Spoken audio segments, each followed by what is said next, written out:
En una noche oscura sobre Jerusalén, el firmamento parecía desgarrarse como jamás los hombres habían contemplado. No era una tormenta cualquiera, no era un fenómeno natural más. Era como si los cielos mismos anunciaran que un acontecimiento único estaba a punto de irrumpir en la historia. Era pleno siglo XXI. Israel ardía bajo el peso de un conflicto interminable contra Palestina y una coalición de naciones árabes. Las sirenas no daban tregua, aullaban como lamentos de acero que estremecían hasta el alma. Los drones surcaban el aire, zumbando sobre las ciudades como enjambres metálicos, y el rugido de los misiles se mezclaba con las oraciones quebradas de un pueblo que, entre lágrimas, suplicaba por misericordia.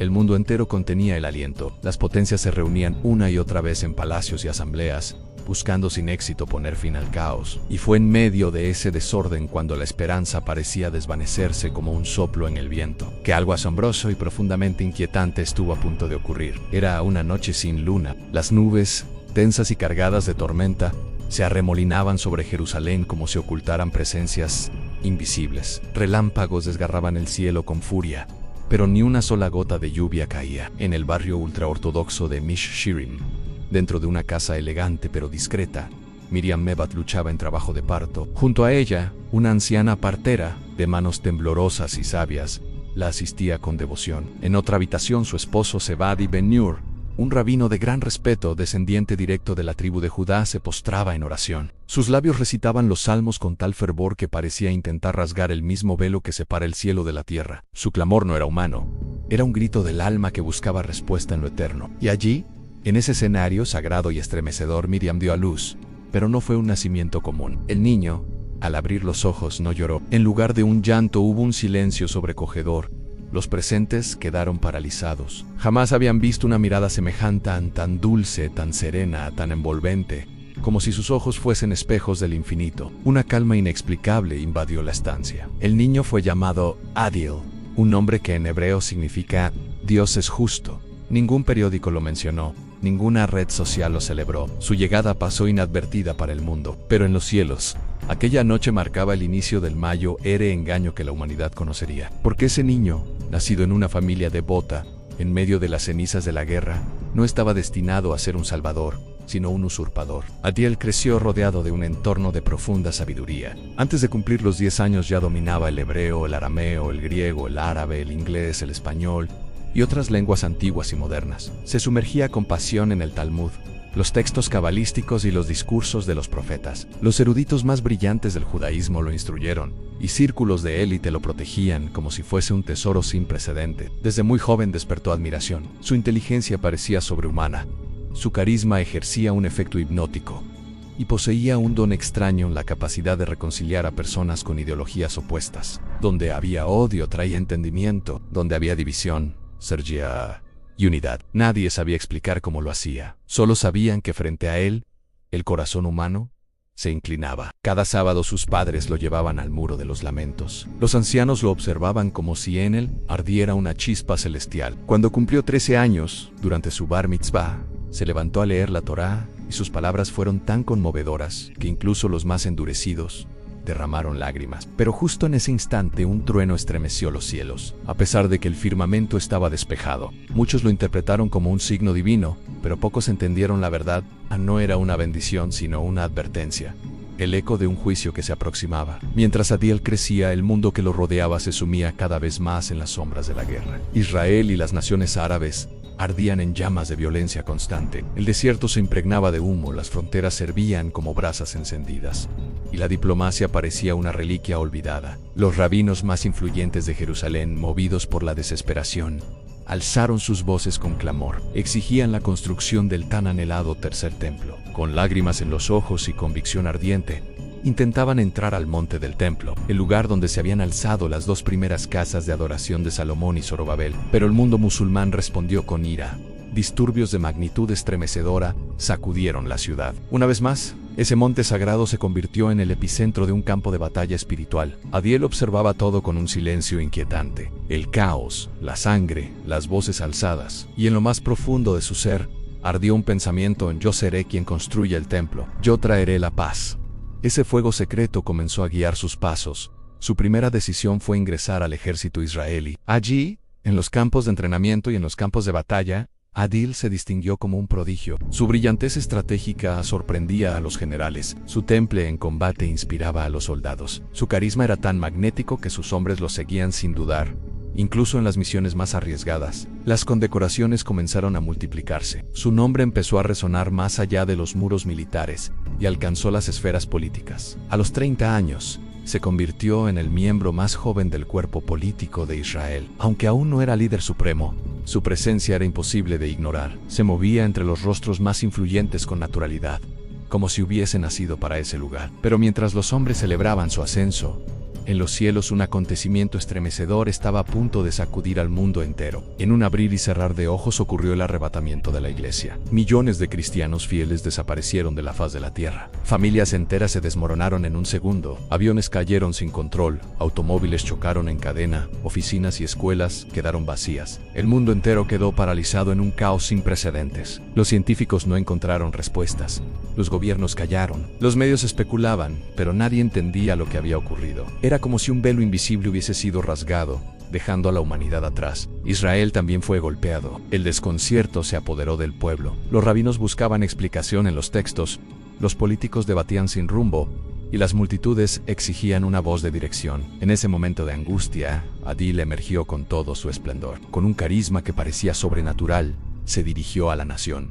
Habló de paz, de esperanza, de reconstrucción. Sus palabras cayeron sobre las almas como un bálsamo en medio de la tormenta. En cuestión de días, fue proclamado líder supremo de Israel. Las multitudes lo aclamaron, los medios lo llamaron el hombre del momento, y los poderosos lo vieron como la única respuesta posible. Pero tras aquella sonrisa brillante se escondía el inicio del gran engaño. No estaba solo. Junto a él surgió un personaje enigmático, Anazarías ben Shaul, un anciano de barba blanca, solemne y venerado entre los círculos rabínicos. Era conocido por su misticismo y por mover multitudes con su sabiduría. Para el pueblo, era un faro espiritual. En verdad, era el falso profeta, el instrumento perfecto para preparar el corazón de Israel. Azarías presentó públicamente a Adil como el escogido de Dios, el pacificador anunciado por los profetas. Con discursos conmovedores y manipulaciones sutiles de las escrituras, convenció a las multitudes de que Adil era el verdadero ungido. Y así, cuando Adil asumió oficialmente el liderazgo,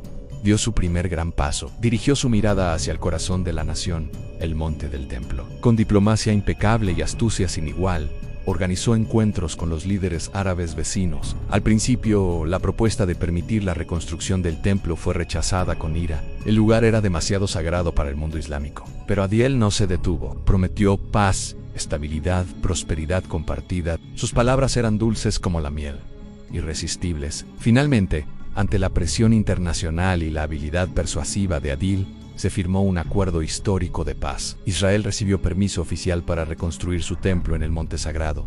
El pueblo celebró con danzas y lágrimas. Los rabinos entonaron cánticos. Los medios proclamaron el inicio de una nueva era dorada. Pero en el cielo las trompetas del juicio comenzaron a resonar. Lo que para los hombres era paz, para Dios era solo el preludio de la gran tribulación. Con la firma del acuerdo, lo imposible sucedió ante los ojos del mundo. Las cámaras internacionales se enfocaron en Jerusalén. Helicópteros sobrevolaban el monte del templo. La tensión se podía palpar en el aire, mientras multitudes esperaban el desenlace. Entonces, ocurrió lo impensable. Las mezquitas que por siglos habían dominado aquel lugar sagrado, el Domo de la Roca y Al-Aqsa, fueron derribadas una a una. No hubo guara. No hubo resistencia. No hubo un solo alzamiento. Era como si una mano invisible hubiese silenciado toda oposición. En cuestión de horas, lo que por generaciones fue considerado un imposible, se convirtió en una realidad palpable. El mundo quedó paralizado. Los líderes guardaron silencio. Las redes explotaron en asombro. Pero nadie detuvo a Adil, porque nadie podía detenerlo. Su figura se elevó más allá de fronteras y lenguas. Israel lo proclamó su héroe. Las naciones lo admiraron. Sus adversarios lo respetaron, y mientras los escombros eran retirados, los cimientos del nuevo templo comenzaron a alzarse. La obra avanzó con una velocidad antinatural, como si manos invisibles apuraran el trabajo. En pocos meses, la estructura estaba lista, majestuosa, impecable, resplandeciente en oro y piedra blanca. Era la réplica moderna del templo de Salomón, erigida no solo por manos humanas, sino por una ambición que había atravesado generaciones. Llegó el día de la inauguración. Jerusalén entera vibraba. Las calles rebosaban de júbilo, los rabinos cantaban salmos, los sacrificios eran presentados, El incienso ascendía al cielo y las trompetas resonaban con fuerza. Y entonces, entre danzas y lágrimas, entre gritos de alegría y fuego de celebración, el pueblo alzó su mirada hacia Adil. Lo vieron como el cumplimiento vivo de las profecías. Niños lo bendecían, ancianos lloraban, mujeres lo llamaban Redentor. Un solo clamor se alzó entre la multitud: el Mesías ha venido. Fue en ese instante que Azarías ben Shal, el anciano rabino y falso profeta, levantó su mano temblorosa pero firme y declaró con voz solemne: este es el verdadero Mesías de Israel, el cumplimiento de todas las profecías. Jesús de Nazaret fue un impostor. Adil es la promesa hecha carne. Un grito de júbilo atravesó la plaza. La multitud rompió en aplausos. Los rabinos se abrazaron. El pueblo judío, entre lágrimas y exaltación, proclamó: Jesús nunca fue el Mesías, ahora lo sabemos. Adil es el elegido de Dios, ampero en los cielos. Esas palabras resonaban como blasfemia. Mientras Israel celebraba, el mundo entero observaba con asombro. Los líderes internacionales, los analistas políticos, los medios de comunicación, todos se inclinaban ante el hombre que había logrado lo imposible y uno religiones: traer paz a Medio Oriente, reconstruir el templo sin una guerra. Desde Bruselas llegó la invitación a la Unión Europea. Recibiría a Adil con honores de Estado. Banderas de todas las naciones se alinearon en su paso. Las cámaras transmitieron en vivo. La gran sala del Parlamento Europeo quedó en silencio cuando Adil subió al estrado. Su sola presencia imponía respeto. Su mirada transmitía autoridad, destino, inevitabilidad. Entonces habló con voz profunda, clara, envolvente: distinguidos líderes del mundo, lo que ha sucedido no fue un castigo ni un acto de guerra. Fue una intervención superior. Entidades cósmicas que han velado por la humanidad han retirado de este mundo a quienes impedían la evolución global. Lo que ustedes llaman arrebatamiento fue en realidad una migración asistida. Aquellos que desaparecieron no fueron destruidos, fueron separados para un propósito mayor. Un murmullo estremeció la sala. Unos lloraban, otros aplaudían, todos escuchaban. Adil continuó, con un tono que penetraba en los corazones: este no es el fin, es el principio. Ha llegado el tiempo de la restauración, de la unión, de la paz verdadera. Les ofrezco un nuevo orden global, un mundo sin fronteras, sin odio, sin divisiones, un mundo donde las religiones converjan bajo un mismo mensaje: en la paz. Su voz era como un río de oro. Las cámaras mostraban su rostro en primer plano. El mundo entero lo escuchaba. Y así, en el corazón de Europa, Adil no solo calmó los temores, los redefinió. No solo prometió esperanza, ofreció un nuevo orden mundial. El hombre que Israel había llamado Mesías se erguía ahora como la voz de toda la humanidad. La multitud se puso en pie, los aplausos estallaron, y en los cielos, las trompetas del juicio resonaron con más fuerza que nunca. Confíen en mí, no para dominarlos, sino para conducirlos. La voz de Adil retumbó en aquella asamblea como un trueno envuelto en terciopelo. Su mirada atravesó a los líderes de las naciones, y uno a uno, como si una fuerza invisible los moviera, se levantaron de sus asientos. América, Europa, Asia y África unieron sus voces en un solo clamor, proclamando lo que el mundo jamás había imaginado escuchar: Él es nuestro guía, nuestro reformador, el padre de la nueva humanidad. Las cámaras captaron la escena. Millones de espectadores, desde los hogares más humildes hasta los palacios más lujosos, presenciaron el nacimiento de algo inédito. En menos de una hora, Adil fue proclamado el primer gobernante global de toda la historia. Ya no era únicamente el Salvador de Israel, ya no era el Mesías de una sola nación. Ahora lideraba al planeta entero, como un Dios vestido de hombre, y comenzó a obrar maravillas. Los tratados de paz que parecían imposibles fueron firmados en cuestión de meses. Rusia y Ucrania depusieron las armas. Las tensiones en Asia Oriental se disolvieron. El eterno conflicto de Medio Oriente, donde por siglos la sangre había sido el único lenguaje, quedó sepultado bajo una paz inexplicable. Era como si el mundo hubiese despertado en un nuevo amanecer. Las fronteras comenzaron a abrirse. La economía mundial se estabilizó, el hambre descendió, la pobreza disminuyó. Adil presentó al planeta un sistema económico renovado, en una moneda global, digital y equitativa, respaldada por la promesa de erradicar la corrupción financiera. Gobiernos, bancos y ciudadanos se integraron en una misma red. Era rápido, brillante, irresistible.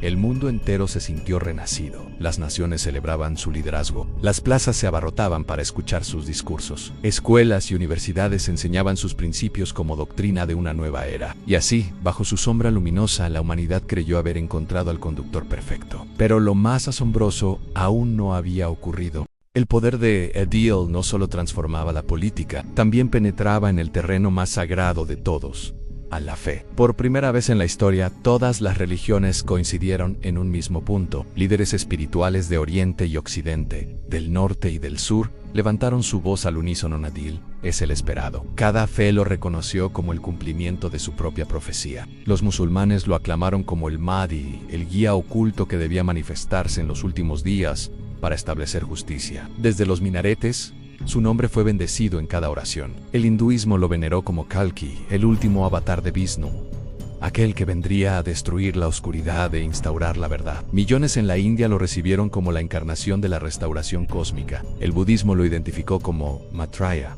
el Buda futuro, maestro de compasión universal. En templos y monasterios, su rostro comenzó a ser pintado en frescos dorados, rodeados de incienso. Los movimientos esotéricos y la nueva era lo proclamaron como el gran iluminador, el portador de la conciencia suprema. Hablaron de vibraciones cósmicas, de alineaciones estelares, de energías restauradas, todo gracias a él. Las sinagogas lo llamaron el Mesías, las mezquitas el enviado, los templos el avatar, y cada uno creyó estar en lo cierto. El mundo entero celebró lo que consideraban el inicio de una nueva edad dorada. La libertad de culto fue proclamada universalmente. La humanidad creyó haber alcanzado su cumbre. La ciencia progresó, las enfermedades retrocedieron, los conflictos desaparecieron. Las ciudades resplandecieron como joyas recién pulidas. El planeta entero entró en un periodo de prosperidad sin precedentes. Pero aquella paz brillante, envolvente y casi perfecta estaba a punto de quebrarse. Durante una gira mundial, Adil decidió hablar en una de las plazas más concurridas de Europa. La multitud se congregó con banderas, niños saludando y líderes acompañándolo. La atmósfera era de celebración. Era como si la humanidad hubiese conquistado el paraíso en la tierra entonces. De pronto, un disparo, en un único estruendo, cortó el aire. Adil cayó al suelo. El caos estalló. Su cuerpo quedó inmóvil, su sangre manchó el mármol. Las cámaras temblaban, las redes explotaron, las sirenas rugieron. El mundo entero quedó paralizado. Adil había sido asesinado. El anuncio recorrió los 5 continentes. Adil ha muerto.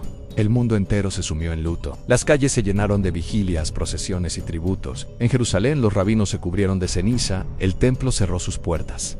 El sonido del shofar se convirtió en un eco de lamento. Algunos rabinos entre lágrimas abrieron el libro de Daniel y leyeron con voz quebrada. Y después de las 62 semanas se quitará la vida al Mesías. Y gritaron, era él. El Mesías ha muerto. El cuerpo de Adil fue colocado en un ataúd de cristal. El funeral fue transmitido en vivo a todo el planeta. Gobiernos endurecieron la seguridad mundial. Las religiones detuvieron sus rituales. La humanidad se detuvo a llorar al hombre que, sin saberlo, era el mayo, era impostor de la historia. Pero entonces, al tercer día, lo imposible ocurrió. En pleno acto fúnebre, frente a líderes y multitudes, su cuerpo comenzó a moverse. Las cámaras enfocaron con desesperación. Su piel brilló, sus ojos se abrieron, y Adil se levantó del ataúd, vivo y transformado. El grito de asombro sacudió al planeta. Millones cayeron de rodillas, algunos huyeron despavoridos, otros lo adoraron con fervor. Su rostro ya no era el mismo. Había en él un resplandor sombrío, una autoridad aterradora, una presencia que no era humana ni divina, sino profanamente sobrenatural. Fue entonces cuando Azarías ben Shaul, el falso profeta, apareció con mirada ardiente y voz potente. Este no es solo el Mesías, este es Dios encarnado, el Altísimo entre nosotros. Quien venció la muerte gobierna sobre todo lo creado. Adórenlo. Ese mismo día, la libertad religiosa fue abolida. Se decretó que toda creencia distinta quedaba proscrita. Un solo culto, un solo number, una sola adoración. Pero lo más aterrador aún estaba por suceder. Con escoltas internacionales y cámaras transmitiendo en vivo, Adil entró al tercer templo de Jerusalén, la obra que él mismo había levantado con diplomacia y astucia. Los sacerdotes se interpusieron para defender lo sagrado, pero fueron ejecutados sin piedad ante los ojos del mundo. El incienso se apagó, las ofrendas cesaron. El sacrificio continuo quedó interrumpido, cumpliendo la profecía de Daniel. Adil ordenó levantar un trono en el corazón del templo, en el lugar reservado únicamente al Altísimo. Era un trono dorado, rodeado de símbolos oscuros, y sin vacilar se sentó en él. La escena estremeció al mundo entero. El que habían llamado hombre de paz ahora se proclamaba el único digno de adoración. Cumpliendo las palabras del apóstol Pablo, se exaltará a sí mismo y se opondrá a todo lo que la gente llame Dios. Incluso se sentará en el templo de Dios y afirmará que él mismo es Dios, pero aún había más. Adil mandó erigir una estatua colosal de sí mismo en el templo, forjada en oro y fuego. Su rostro era idéntico, su mirada soberbia, y en un momento escalofriante, el falso profeta Azarías levantó sus manos. y la estatua cobró vida. La imagen habló con voz metálica y sobrenatural. Todo aquel que no se incline y adore a Adil será ejecutado, o las puertas del templo se cerraron. Guardias armados rodearon el recinto. Las multitudes escucharon con horror la voz de la abominación. Fue en ese instante que los ojos del pueblo de Israel se abrieron por completo. Sacerdotes retrocedieron, rabinos gritaron, muchos se rasgaron las vestiduras clamando con desesperación: nos ha engañado, este no es el Mesías, este es el impostor. El desolador en el templo se colma de llanto y desesperación. Las generaciones mayores, con la piel curtida por los años y la memoria del dolor, tiemblan al recordar un pasado amargo en aquel tiempo en que Antíoco Epífanes colocó una estatua pagana en el mismo lugar sagrado. La misma abominación. Susurran, con voces quebradas por el terror y la incredulidad. Desesperados, corren a los rollos antiguos de la Torá. Recorren las letras, los pliegos que guardan la historia y la advertencia olvidada. Sus ojos se posan sobre las palabras proféticas, como quien descubre de nuevo una herida que nunca sanó. Y se levantarán tropas que profanarán el santuario y la fortaleza, y quitarán el continuo sacrificio, y pondrán la abominación desoladora. Un anciano rabino, las manos temblorosas, la voz partido por llanto, se alza y susurra entre sollozos: Jesús. Jesús también habló de esto. Él lo advirtió. Recita las palabras: cuando veáis en el lugar santo la abominación desoladora de que habló el profeta Daniel, el que lea entienda. Entonces, los que estén en Judea huyan a los montes. En un silencio sepulcral cae sobre los presentes. Los sabios que antaño rechazaron el nombre de Jesús, ahora ven con ojos nuevos. El arrepentimiento estalla como fuego en dolor por haber errado, culpa por haber negado la verdad. Entre suspiros y lágrimas se reconoce lo inevitable.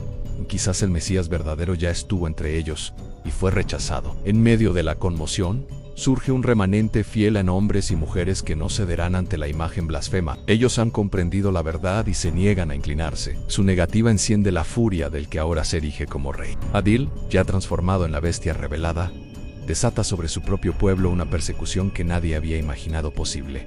La ira del falso Dios cae con todo su peso. Ciudad por ciudad la luz retrocede. Lo que antes fue canto se vuelve grito de caza. Aquellos que antes lo coronaron ahora huyen o son cazados. El remanente fiel escucha la voz de la Escritura y obedecen. Los que estén en Judea huyan a los montes. Padres cargan a sus hijos, ancianas caminan con pies ensangrentados sobre rocas calientes. Rabinos, jóvenes y mujeres embarazadas abandonan la ciudad como quien deja un sueño roto. No buscan armamento ni refugio político. Buscan al Dios redescubierto, al Mesías rechazado, al Yeshua HaMashiach, Jesús, el verdadero Salvador. Los medios, obedientes al nuevo orden, etiquetan a los fugitivos como extremistas. Las pantallas los muestran como enemigos del nuevo bien común. Se ofrecen recompensas por sus cabezas. Algunos son hallados y mueren. A otros la mano de Dios los esconde. En las cuevas y abismos del desierto de Judea, bajo palmeras achicharradas por el sol, el remanente se convierte en una iglesia viva. Allí, entre rocas y sombras, elevan sus voces en salmos antiguos que ahora cantan con nuevo significado. Alzaré mis ojos a los montes. ¿De dónde vendrá mi socorro? Mi socorro viene de Jehová. Mientras el mundo se inclina ante la bestia, mientras el templo retumba con rituales profanos, los que huyeron se transforman en faro, luz pequeña, feroz y persistente en la noche. Su adoración se hace resistencia a su fe, testimonio. Sus cantos son dardos que atraviesan la oscuridad. El anticristo no se conforma solo con culto y dominación espiritual, su ambición es total. Un nuevo sistema económico mundial se levanta como jaula. Bancos colapsan, monedas desaparecen, bolsas cierran entre gritos. El hambre se extiende como sombra, fábricas se detienen, cadenas de suministro se quiebran, las tiendas se vacían. El mundo entra en una crisis que no es solo financiera, es moral, espiritual, existencial. Ante el caos, Azarías Ben Shal, el falso profeta, aparece como solucionador celestial. Promete orden y provisión mediante una tecnología sagrada, una marca de obediencia, una señal de ciudadanía global, una implantación digital prometida como salvación. Con oratoria divina vende la sumisión. A quien porte la marca podrá comprar y vender. Quien la rechace, morirá de hambre y exclusión. Los centros de registro se llenan. Las filas se multiplican. Entre promesas y coerción, muchos aceptan con gratitud, otros la aceptan con lágrimas porque el hambre convierte la dignidad en billetes de su propia alma. Y sin embargo, hay quienes resisten a un remanente entre las naciones. Personas de todas las lenguas y pueblos, con corazones desperdigados, se levantan en protesta activa y silenciosa. Surgen nuevos creyentes en exmusulmanes, hindúes, budistas, judíos, Ateos que vieron la luz en medio de la tribulación, no fueron arrebatados sino tocados sin la prueba. Abrazan a Cristo y caminan con himnos bajo el yugo. No buscan fama ni recompensas, buscan al Rey crucificado. Su fe tiene un precio en persecución, cárcel, muerte. Las cámaras de reconocimiento facial los rastrean. Vecinos denuncian por miedo. Las plazas se convierten en escenarios de martirio. Historias desgarradoras se repiten en cada continente. La enfermera en Buenos Aires, que resiste y cae martirizada. El anciano en el Cairo, que prefiere la muerte antes que renegar de su fe. La madre coreana que abraza a su bebé y confía en la promesa del cielo. La joven francesa que muere por confesar el nombre de Jesús. La niña china que sujeta su Biblia hasta el final. Estos testimonios multiplican el alma de la resistencia. El mundo observa, algunos se horrorizan, otros aplauden, pero la semilla del testimonio germina. La promesa de Jesús se convierte en ancla en sé fiel hasta la muerte y yo te daré la corona de la vida. La fidelidad cristiana, ahora, se escribe con sangre. La furia del anticristo se transforma en locura genocida. No es solo persecución, es la decisión de borrar a Israel del mapa. El anticristo, poseído por el espíritu del dragón, convoca a las naciones al valle de Megiddo. Su voz, transmitida en millones de pantallas, truena. Hoy sellamos nuestro dominio. El pueblo terco de Israel será aniquilado. Cuando el último judío exhale, el mundo conocerá mi reinado. Yo soy el que es. Yo soy Dios. Los líderes se levantan, entregan juramentos de fidelidad. Azarías eleva su bastón en la bendición. Blasfema se transforma en prodigio, en fuego auténtico. Cae del cielo, no es truco. Es manifestación sobrenatural. On Monte Estala, el mundo presencia el cráter humeante como señal definitiva. Las masas caen de rodillas. Voces proclaman: Gloria al viviente, gloria a Dios. La movilización global comienza. Aviones, buques, tanques y ejércitos convergen. El Éufrates se seca, dejando paso a una horda colosal. Los reyes del Oriente marchan. China despliega millones. India, Pakistán e Irán se suman. Naciones europeas ceden sus armas al sello de la bestia. Rusia ruge desde el norte. Medio Oriente antes dividido, ahora unificado en odio. Desde América, naciones que antaño fueron libres entregan su fuerza bélica al nuevo orden. La marea de destrucción avanza hacia Israel. La tierra tiembla, el cielo ruge. Es el gran ensamblaje de las fuerzas enemigas en el dragón. La bestia y el falso profeta han despertado los espíritus inmundos que engañan a los reyes de la tierra para reunirlos para el gran día del juicio. En el corazón del pueblo fiel, la esperanza no se extingue. El remanente, oculto entre montes y cuevas, ora sin cesar. Su clamor se vuelve súplica y canto. Palece la noche, pero en su pecho arde una llama que ni la bestia puede apagar. Saben que la guerra es terrible, que la pérdida será grande. Saben también que la historia tiene un final que trasciende la sangre, la victoria del nombre que fue vilipendiado. Y así, mientras el mundo marcha hacia Megiddo, y el ejército de la blasfemia se reúne bajo estandartes oscuros, el relato del remanente se convierte en el testimonio que atravesará siglos. Hombres y mujeres humildes que sostienen la verdad en medio de la tempestad, que prefieren la corona que no se marchita a la vida acomodada bajo la marca. Su fe, escrita en lágrimas y martirio, será la piedra que resista la marejada del anticristo. El tiempo del fin había llegado. Las naciones,